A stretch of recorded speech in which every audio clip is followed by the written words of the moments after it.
নমস্কার। আজকে আবার একটা নতুন ধরনের টপিক নিয়ে আপনাদের কাছে চলে এসেছি। আশা করি প্রত্যেকটা মানুষের কিছু না কিছু উপকারে লাগবে। কোনো না কোনো শব্দ, কোনো না কোনো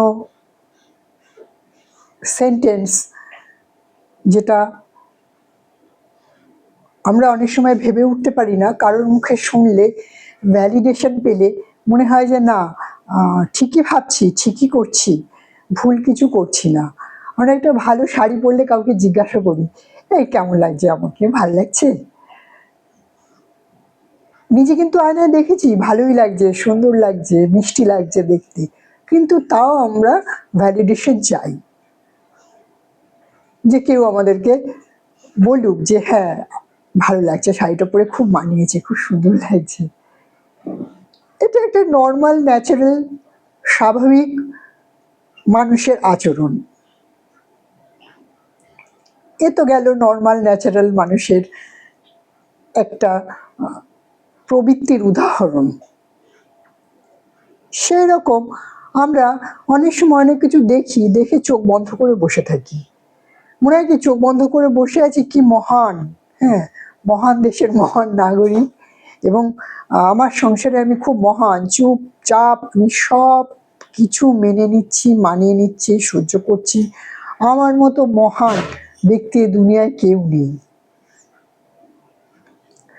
জানেন তো, যে কোনো মূর্খ মানুষরাই এটাই ভাবে, মুখ বুজে সব চুপচাপ সহ্য করা আর মহামূর্খতার মধ্যে কোনো ডিফারেন্স নেই, কোনো ডিফারেন্স নেই। যখন যেখানে যেটা বলার কথা সেটা বলতে হবে, যখন যেখানে যেটা থামানোর সেটা থামাতে হবে, না যদি হয় সেই থামানোটা যদি আপনি না থামাতে পারেন, তাহলে বিনাশ অবশ্যম্ভাবী, কেউ আটকাতে পারবে না সেই বিনাশ। আপনার নিজের বিনাশ, আপনার আশপাশের বিনাশ, আপনার ভিতরে যে দৈত্য প্রবৃত্তি জন্মেছে তার বিনাশ।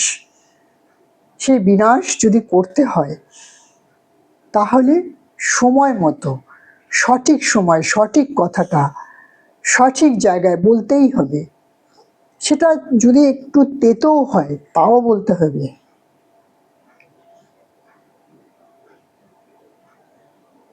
আমাদের ছোটবেলায় শেখানো হয়েছিল তেতো খাওয়া শরীরের পক্ষে উপকারী। সেই রকম কখনো কখনো তেতোটাও করতে হবে, তেতো ব্যবহারও করতে হবে। আমরা জানেন তো প্রত্যেকেই একটা করে চোখে পট্টি বেঁধে বসে আছি গান্ধারীর মতো। ধৃতরাষ্ট্রের তো চোখ ছিল না, সে জন্মান্ধ ছিল, তার কাছে কোনো অল্টারনেট ব্যবস্থা ছিল না, কিন্তু গান্ধারীর তো চোখ ছিল। গান্ধারী নিজের চোখে নিজে পট্টি বেঁধে রেখে, হ্যাঁ খুব জ্ঞানী মহিলা ছিলেন এবং অত্যন্ত বিদুষী, কিন্তু ওই যে চোখ বন্ধ করে রাখবো, কিছু দেখবো না, এটা কোনো কথা হলো? চোখ বন্ধ করে রাখবো, কিছু দেখবো না, তাতে তো সমস্যার কোনো সমাধান হলোই না, উপরন্ত ছেলে পুলেগুলো সব বিগড়ে গেল। দুর্যোধনের মতো একটা বিচ্ছিরি ছেলে তৈরি হলো, আরও যারা তার অন্যান্য ভাইগুলো তার অনুসরণ করতে শুরু করলো। আচ্ছা বলুন, উনি যদি ওনার চোখ খুলে ছোটবেলা থেকে বাচ্চাগুলোকে সঠিকভাবে ঠিকঠাক করে দেখাশুনো করতেন, অত বিদুষী, রূপসী, অত জ্ঞানী গুণী মহিলা, সে চোখে পট্টি বেঁধে আছে কি না, আমার হাজবেন্ড দেখতে পায় না, সে জন্মান্ধ, আমাকে এই পরিবারে বিয়ে দেওয়া হয়েছে, উনি যেরকম দেখতে পান না আমিও দেখতে পাবো না, কি না আমি একটা চোখে এরকম করে পট্টি বেঁধে বসে রইলাম।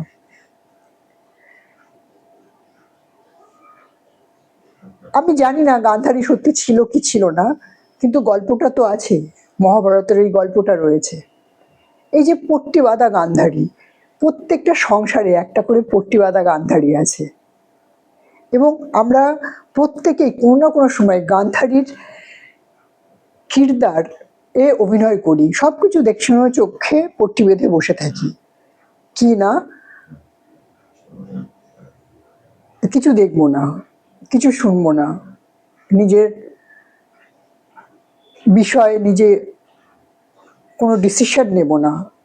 সন্তান বলুন, সংসার বলুন, আশেপাশের যা কিছুর প্রতি, যেগুলোর প্রতি আমাদের দায় দায়িত্ব, কোনো কিছু দেখবো না, চোখে পট্টি বেঁধে বসে পড়বো। দ্রৌপদীর বস্ত্রহরণ হয়ে গেল, উনি তখনও দেখে যাচ্ছেন, তখনও ছেলেকে আটকাচ্ছেন না যে না এটা করা যাবে না, তুমি করতে পারবে না, এটা তোমার মাতৃ আদেশ। উনি পারেননি সেটা করতে, না উনি চোখ পট্টি বেঁধে একটা বংশের পুরো ধ্বংস উনি চোখে পট্টি বেঁধে দেখে গেলেন। আমরা মেয়েরা, আমি গান্ধারীর এখানে সমালোচনা করতে বসিনি, গান্ধারী কেন করেছিলেন, কি করেছিলেন তার ব্যাখ্যা করতেও বসিনি। আমি বলতে চাইছি যে আমরা গান্ধারীর মতো মানুষরা যদি এইভাবে চোখে পট্টি বেঁধে প্রত্যেক দিন বিভিন্ন অনাচার, অবিচার, শোষণ এগুলো দেখি এবং সমর্থন করি, তাহলে আজ যাই হোক মানুষ হিসেবে নিজেদেরকে পরিচয় দেওয়ার আগে 4 বার ভাবতে হবে আমরা কি মানুষ। আমি এখানে নারী বা পুরুষ বলে আলাদা করে বলছি না। গান্ধারী একটা প্রতীকী চরিত্র আমার কাছে। সেই চরিত্রটার যে ব্যাখ্যা আমি পেয়েছি মহাভারতে, সেখান থেকে আমাদের দৈনন্দিন জীবনে যারা যারা আমরা এইভাবে চোখে পট্টি বেঁধে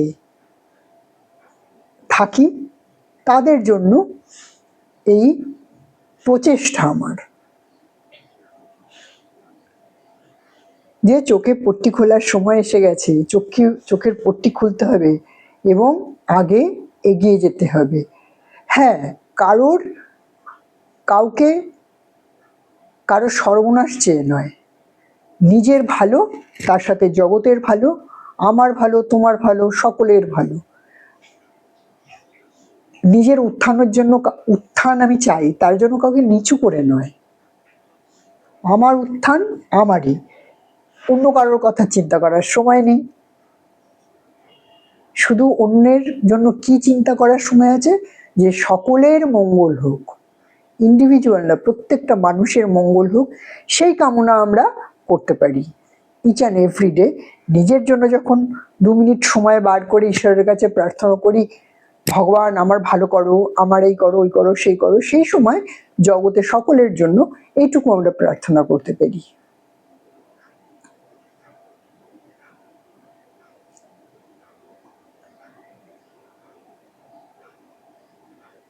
গান্ধারী হওয়ার দিন শেষ, চোখের পট্টি খুলে আগে এগিয়ে যেতে হবে। অন্যায় দেখলে অন্যায়কে প্রতিবাদ করতে হবে, অবিচার দেখলে রুখে দাঁড়াতে হবে, শোষিত হলে সেই শোষণ থেকে নিজেকে মুক্ত করতে হবে, কিন্তু দানবীয় প্রক্রিয়ায় নয়। মানে আমাকে যে শোষণ করেছে, আমি এখন ক্ষমতায় আছি, আমি তাকে শোষণ করব না, এইভাবে নয়। তাকে তার পথে ছেড়ে দেওয়া, নিজের পথে নিজে এগিয়ে যাওয়া। ভালো থাকবেন, আজকে ভিডিও এখানেই শেষ করলাম, আবার অন্য একটা ভিডিওতে আপনাদের কাছে আসবো। ভালো থাকবেন, পরম পিতার কৃপায় প্রত্যেকের সংসারের মঙ্গল হোক, সবাই ভালো থাকুন। আজকে এখানেই আমার এই ভিডিওটা শেষ করছি।